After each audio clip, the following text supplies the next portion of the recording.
welcome Kingston.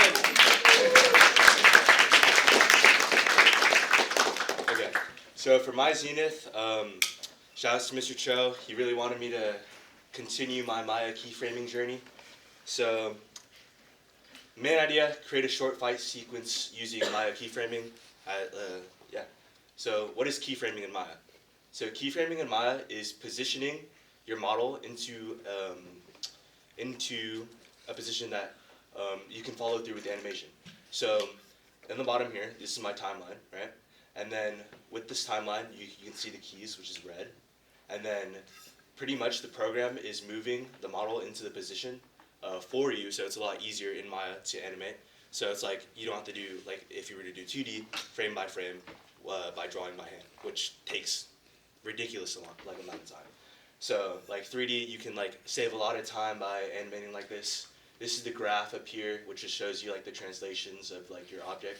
So if something breaks, you can just look at your timeline and adjust it from there.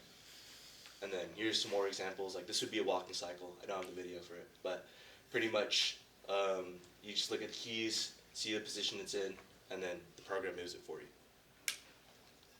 So why keyframing? Like instead of keyframing, like because mocap has a lot of issues from what we found during the narrative. So what I did during the narrative was to use keyframing to do all the fight choreo. So Karen, play the video. Do you want audio? No, there's no audio. So if it wants to load, man. Try full screen. Okay. Oh, why is the quality so bad? Well, that sucks. But this is just an example of what keyframing looks like. I wish it looked better, but like in practice. So yeah. So check out our narrative. Me, Nicola, and Jaden worked on that. Spent a lot of time. Worked really hard on it. Check that out if you haven't. But pretty much that's what the rest of the project's going to look like from now. So production. Can you full screen, Karen? Is O. How do you full screen? Just hit the exit. Is this a thing? No, wait. Go to Should the I bottom just again. try again? No, wait, go to the bottom again. And then click the- It's right there. Wait, Karen, it's right there. And I'm then- such a chud. Okay, so production.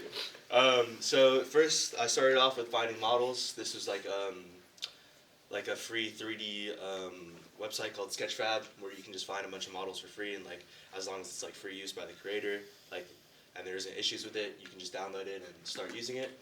And then I moved on to cleaning up some of the stuff. So one of the models doesn't have the hat, so you can distinguish it better, like what model is what.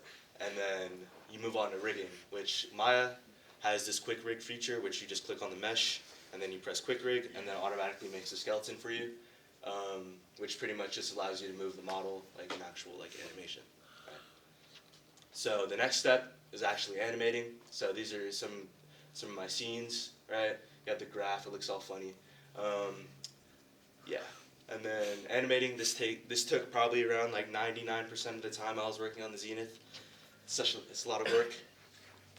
And then moving on to rendering, these are just some render shots.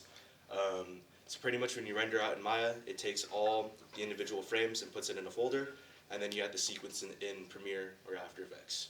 So now compositing, just using Premiere. I didn't use After Effects because for my project it was super simple for what I was going for in terms of compositing.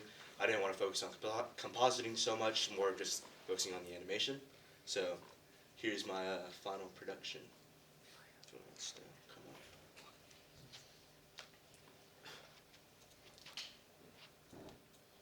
on. Okay, can you play that again? Yeah.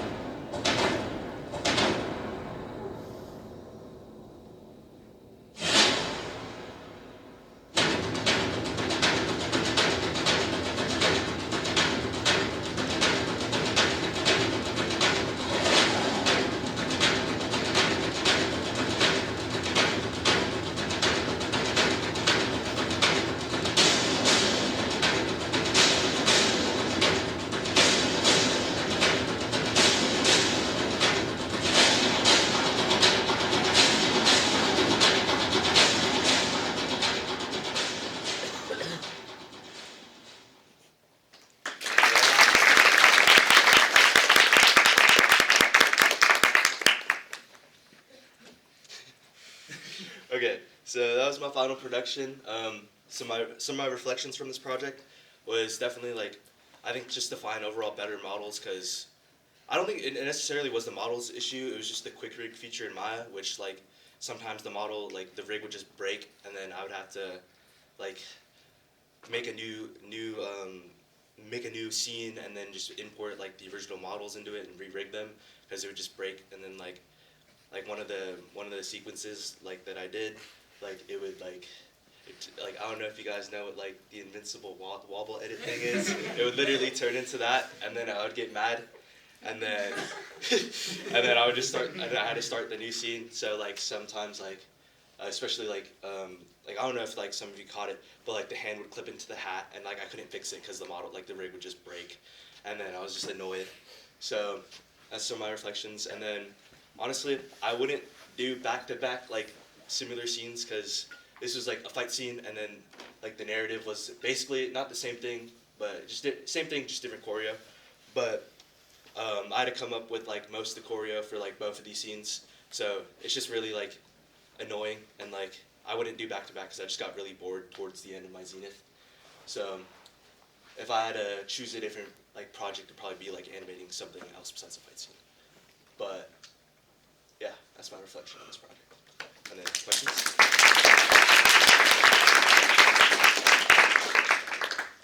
Can you tell me more about like how you choreograph? Because I don't imagine you like got up and like started.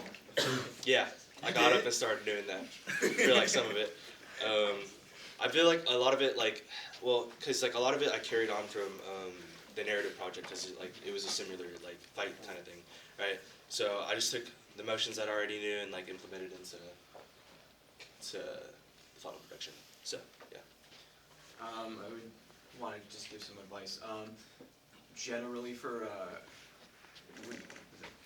no, I'm kidding. Generally with like quick rigs, you want to use that for mostly just like rigging, like for mocap and all that. But what I recommend you doing, like if you were to do like a fight scene again, is like try learning like manual like rigging, because it helps you like have more control of like what like like your body, because you can like paint like the different like parts, you can like paint weight, and you also know where like you can like connect the joints and all that, and you have a lot more freedom when it comes to that. It won't like break as much.